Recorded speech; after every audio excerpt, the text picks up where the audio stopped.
اشر اپنے ابو کے ساتھ نماز پڑھ کر گھر آ رہا تھا کہ راستے میں اس نے دیکھا ایک بوڑھے سے آدمی سڑک کے کنارے اداس بیٹھے ہیں۔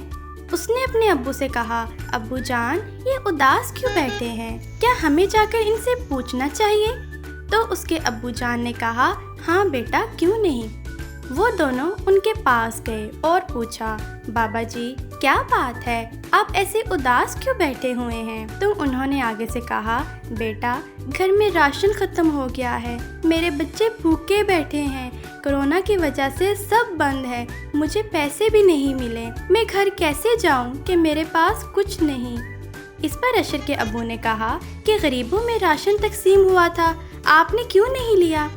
بیٹا میں غریب ضرور ہوں لیکن میری بھی ایک عزت ہے، لوگ کیمرے کے سامنے اتراتے ہوئے ہم غریبوں کو راشن دے کر ہماری مخلصی کا مذاق اڑاتے ہیں، ہمیں ایسا راشن نہیں چاہیے۔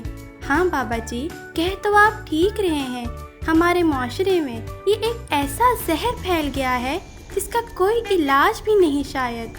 اچھا آپ اداس نہ ہوں، میں تو آپ کے بیٹے جیسا ہوں نا، آپ اپنے گھر جائیں آرام سے، انشاءاللہ کچھ نہ کچھ ہو جائے گا۔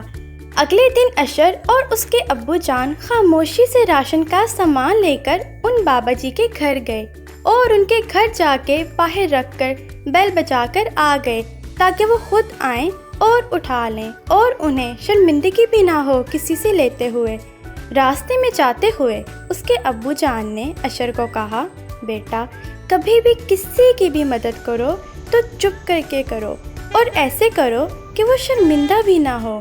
ہاں ابو جان، آپ ٹھیک کہہ رہے ہیں۔